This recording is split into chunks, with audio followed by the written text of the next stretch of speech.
Hey guys, welcome to Ringsiders Wrestling. Jamie and Callum here, and we are joined today by Cody Deaner. Cody, thank you for joining us. Thanks for having me, guys. Our pleasure, man. It's always good to have a guy with a better beard than me, so it's a pleasure. It is quite an impressive beard. Well, I was gonna say you guys have quite impressive accents. So I have a cool beard. You guys have cool accents. This hopefully will be a cool show. I don't have too much time, but I'm sure the time we have is gonna be fun, and I appreciate you guys having me on. Well, thank you for coming on. Yeah, you've already made our day, because the only time we get told we've got a cool accent is when we speak to an American. So in the UK, our accent was voted the worst accent in the UK, but that's a different story. Cody, it's a true story. It's actually a true story. Yeah. It's like we said, it's an absolute pleasure to have you here today. Big fan of your work in both your stints in Impact Wrestling. Obviously, you've come quite far in Impact. This is your second go around, like I mentioned, but it seems like you're really finding your stride this time, and you're doing things a bit differently. So, getting straight into Impact, what's been different this time to last time, and what are you doing differently? I think this time there's a lot more freedom this time. Yeah. The management in Impact Wrestling really trusts their talent to kind of know themselves and know their character and know what their strengths are and allow them to play to their own strengths. So I'm not handcuffed this time at all. I have freedom to be funny if I want to be funny, to be serious when I want to be serious, wrestle when I want to wrestle, and kind of show all these different skills that I've acquired over the last number of years as a professional wrestler. Whereas the first time, I was more pigeonholed into just, hey, you're the funny guy, go be funny. Yeah. And which was, I'm not complaining about, but there just wasn't freedom there to really show the different skills that I had to offer. I was so pigeonholed, actually, that when I was given the first kind of creative idea when I was with TNA back in like 2009, I was told that I have to pretend to be, I'm a fan, essentially, and I have to pretend that I can't wrestle. So I have to go out there and have wrestling matches, but I have to make it look like I don't know how to wrestle. Oh, talk about lack of freedom. Like, hey, go out and have a wrestling match. I'd been wrestling for 10 years at that point. So to try to have a wrestling match would make it look like I don't know how to wrestle. It's actually a lot harder than you think. So yeah. Right. So that was kind of what I was dealing with the first time around. Whereas this time, none of that exists. This is just, hey, be entertaining, be yourself, play to your strengths, and have fun. And it's been a blast. That's so cool, man. It's good to know that the restraints are off this time around, because there's nothing worse than that gimmick in wrestling where it's fan-turned wrestler. Like you said, you have to pretend you can't wrestle. You know, yeah. That's a gimmick. If they have it their way, you're going to end up having that gimmick for the rest of your career. So it's good that you've been able to break away from that and come back as yourself and do things differently. Impact has definitely changed since the last time you were there. I mean, 2009 was your first go around. Now in 2020, it's even a different company name. It's Impact Wrestling. There's no TNA anymore. So the biggest difference to me as a fan is seeing, like you said, these guys get to express themselves. And it does seem like there's a lot more freedom in Impact. And I think that makes it such an interesting place to work for some talent. So for yourself, going forwards in Impact, what's next for Cody Deaner? I mean, obviously the tag team titles are always on the on the horizon for you, but are we looking at a singles run for yourself with the the X Division or World Championship? Never say never. I mean, right now it's definitely the tag team titles, and just increasing the awareness of how many awesome tag teams we have. We have one of, if not the best tag division in the world right now. There's so many amazing talents. So to be involved in that is pretty sweet. And I think before I move on to thinking about X Division or world title stuff, I'm in the tag team right now with my cousin Jake, and I love it. It's awesome. I'm loving what we're doing. I love all the opportunities we've been given, but we haven't had the opportunity to really get in there and mix it up in the tag team title picture. And that's my immediate goal right now. So sure, X Division World Title, that's the future. Right now, I think I want to accomplish the first goal with my cousin Jake. What we set out in the beginning of 2020, our New Year's resolution was to win the World Tag Team Championship. So that's what the focus is right now for sure. Awesome. And obviously, talking about the current run as well, I've got to ask you about Wrestle House. I mean, how much fun was that? For me personally, I've been saying for a long time, Impact Wrestling is putting on the best product any company's putting out at the moment. But Wrestle House, we spoke to Jimmy Jacobs a few weeks ago, and he couldn't praise it enough. What was it like for you being a part of that? Oh, it was awesome. I mean, it was this whole, I was just telling some of this the other day, like this whole pandemic era and situation that we're living in wrestling. I mean, you can either decide to look at this situation that we're in the wrestling bubble that we're in. You can either look at it and go, well, crap, there's no fans. This sucks.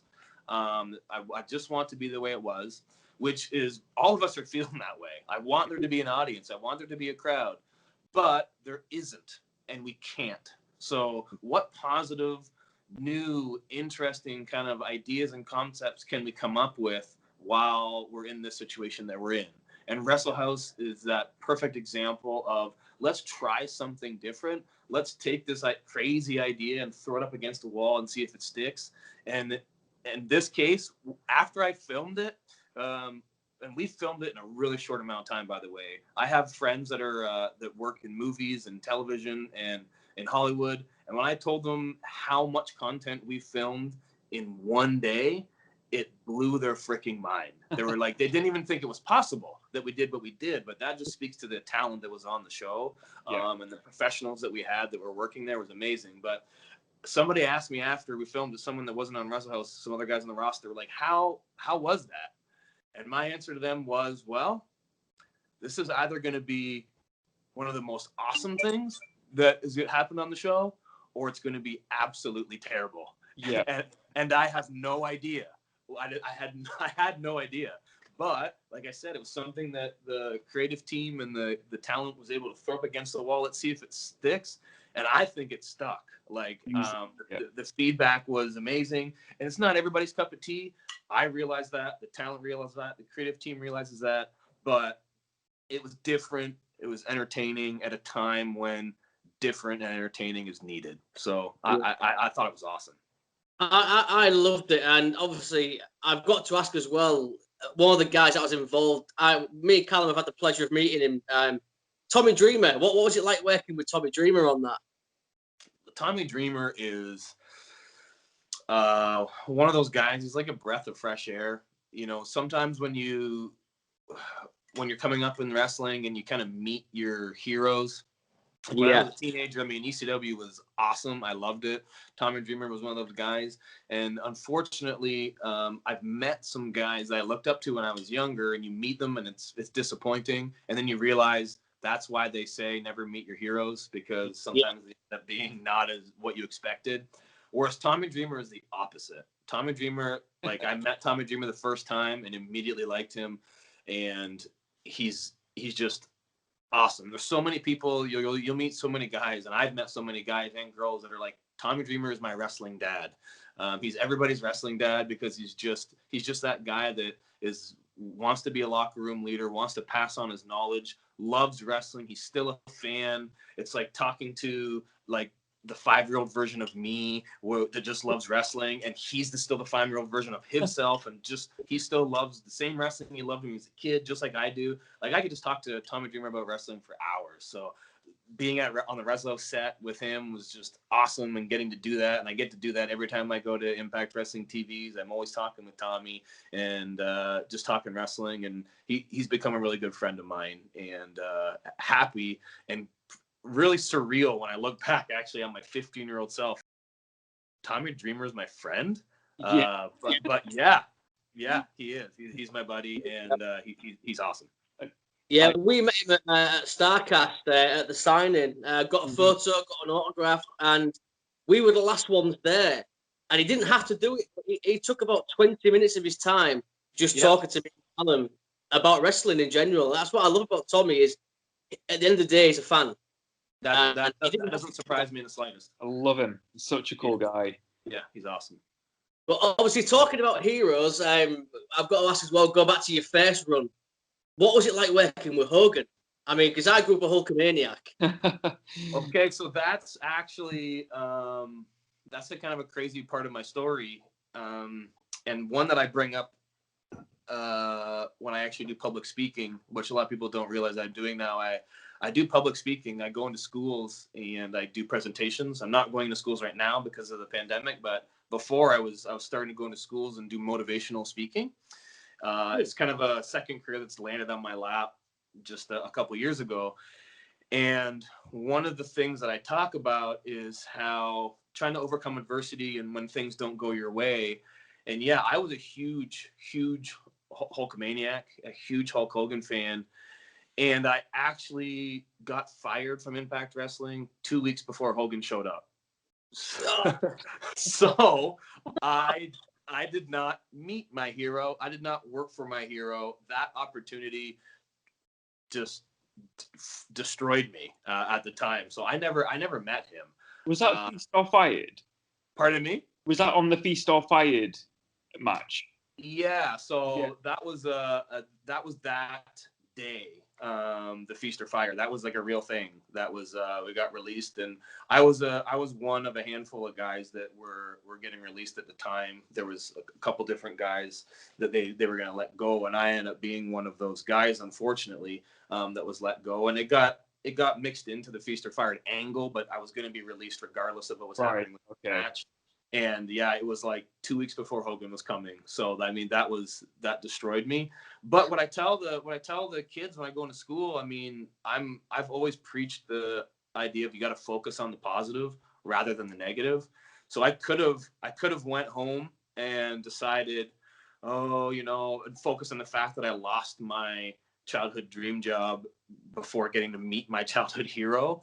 But instead of focusing on that, I focused on the fact that, hey, I can still wrestle, and I love wrestling, and I'm going to do it at whatever level I can because I'm a fan first, and it's a privilege and an honor to be able to wrestle no matter where it is and in front of however many people. So I focused on that, and I just kept pushing forward and, kept wrestling and kept loving it and continued to make a name for myself. And 10 years later, I got hired back with the company. So it all comes full circle. Yeah, man, for sure. So.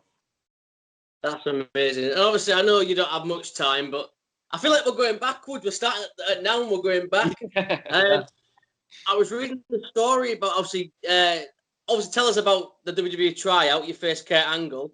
But I also read a story that he kicked you in the face. You was pretty much out of it for 2 weeks.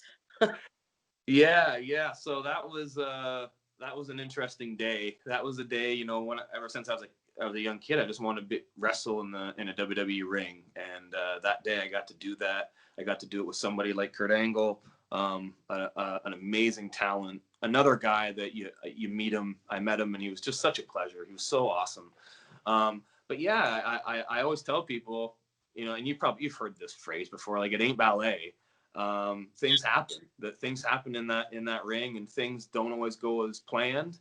And yeah, that time I wrestled Kurt Angle, I was on SmackDown. It was in front of millions of people. My first time in a WWE ring, this big moment, and I'm waiting for this planned kick from Kurt Angle that I think is going to hit me right in the chest, and he full force punts me right in the face. I've been in a car accident. I don't know if you guys ever been like in a car accident or this kind of traumatic moment. I remember being in a car accident when I was younger, and time like stood still. Like everything kind of slowed down and like went really slow, and I could see the car spinning and like time stood still. That same thing happened when I got kicked in the face by Kurt Angle. I remember getting kicked and like everything around me is in slow motion. I'm like, thinking to myself, oh my God, that hurts so bad. And then my next thought was, oh my God, I'm in front of TV in front of millions of people. I should probably sell this and not just sit here. So then I throw myself backwards, and luckily I wasn't knocked out. We continued on. So then I'm thinking that I screwed up like royally in the moment. Like I'm thinking I just took a kick to the face by Kurt Angle and just sat there like an idiot for 10 seconds. But when you watch it back, because time kind of stood still, it was like instantaneous. As soon as it kicked me, I went flying back. And I just thought that all this time had elapsed. It was pretty wild. I potentially maybe was even knocked out for a couple seconds in that moment. I don't know. But luckily, I didn't get knocked out. I pulled through, and everything went off without a hitch. And he was awesome. Gave me a big hug after. Apologized for the kick to the face, and we went on our day, and it was all good. So that was a rude awakening into my first time kind of getting to be in a WWE ring. Pretty interesting. That's so cool, man. I mean, it must be like one of those things where you look back at and it's still quite surreal that it happened. I mean, we still find it surreal, like even talking to yourself like an Impact wrestler, and you know, when you get these people that you actually admire, respect, and watch on TV, when you're speaking to them, you're like, I'm actually speaking to this person right now. For you, like on a bigger scale, you got to wrestle Kurt Angle. You know, that's incredible. Absolutely, man. It's I grew up in a small little town in the middle of nowhere. A town I grew up in is called Port Bruce, Ontario. It's this little rural town. Less than 200 people live in my town that I grew up in. Don't have any stoplights. We have a couple stop signs. There's actually a couple intersections that don't even have stop signs. You just it's like a free for all. It's like you can decide whether you want to go or drive or not. It's just this tiny little town, right? So growing up in this little town with this big dream of wanting to be a professional wrestler, to kind of be where I am today, worked with the amazing people that I've looked up to as a kid and as a teenager. It's still surreal to me, and I still don't take it for granted. Every single time I get to go into a wrestling ring, anytime that I get to do anything that's involved with my passion of professional wrestling, I do not take it for granted. I consider myself very, very blessed. Absolutely. Well, if there's that saying, isn't there? If you love what you do, you never work a day in your life, because it never seems like work. And it's so good that you still, after all this time of wrestling, you still love it.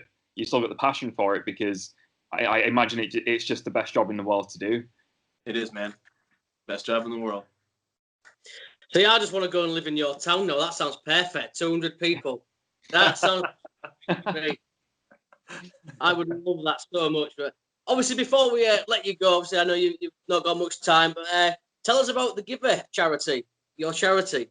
Yeah, so that was something that I started a couple years ago. I was meeting a lot of kids at wrestling shows and kind of working the merch table and meeting all these kids, and actually started to develop some relationships with these kids. I was going to a lot of the same towns often, and I would see familiar faces and kind of really becoming friends with even some of these kids that I met and some of these fans that I met. And some just really cool stories of these kids that have had a really rough go in their life for whatever reason, whether they're deaf children that I've met, kids with autism, kids with special needs. And I just decided I wanted to try to come up with this way of giving back to these fans that I've met and become friends with. So I just decided I didn't want to start my own charity. I decided just to kind of act as a middleman and kind of be a fundraiser for these amazing charities that already existed, because there's so many good ones out there. So I just partner with some of my wrestling fans and ask them what charities have really helped change their life. And I just kind of became a middleman to help raise money along with these kids for these awesome charities. So the first one I ever did was actually for the Special Olympics and this Special Olympics powerlifting team. And we raised about $300 for this powerlifting team so that they could do their Special Olympic events and stuff. And that just felt really good. And I just thought, hey, if I can just raise, a couple $100 for a charity, that would be amazing. But it's kind of snowballed in the last couple of years. And to date, me and all my young fans that I have kind of with me doing this charity work, together we've raised over $16,000 for different charities all across Canada. So it's not something that I didn't expect it to become what it is, but it's something that it's helped motivate me in my career. It's another type of motivation other than just I don't know, motivation for wanting to strive to be a better wrestler, motivation to try to make more money. This is a whole other layer of motivation for me where I'll go to a show and instead of being like, how loud can I get these people to cheer tonight? Or how many t-shirts can I sell at the merch table? Like, those are all motivations. But now I go to this extra motivation, like how much money can I raise for this charity tonight at this show? So it's given me a whole other level of motivation in my career, and it's been a really wild ride, and I'm really happy I decided to do it. That's so cool, man. You should be proud of yourself for that. That's really cool. Yeah, it is a source of pride for me for sure, and it's something that. Just a cool way for me to connect with my fans, and it puts smiles on kids' faces too, which is just as important than the money that we raise. So it's been a really awesome experience. Yeah, sounds amazing. Obviously, before we let you go, this is where we let you plug your social medias, your merchandise, anything coming up. Yeah, thank you. I'm found on all major social media. I haven't started to do the TikTok yet. I don't think I'm gonna. I don't know if you'll ever see Cody Deaner on TikTok. But I do have the Twitter and the Instagram and the Facebook. I'm easy to find. It's just at Cody Deaner. And I have a website. If anybody wants to book me for whether it's a wrestling event or speaking event at CodyDeaner.com, and that has all my links to all my social media as well. So I love hearing from fans and interacting with people. So that's where everybody can find me. Awesome. That's amazing, man. Yeah, and don't worry, you'll never see me on TikTok as well. So we've got something in common there. Right on, brother. Yeah, never happening. But Cody, thank you so much for your time. It's been an absolute pleasure. And hopefully we can get you back on at some point down the road. Yeah, man, my pleasure. We'll do this again for sure. Awesome. Absolutely. Well, thank you so much, man. Enjoy the rest of your day and stay safe out there. Right on. Take care, guys. Thank you.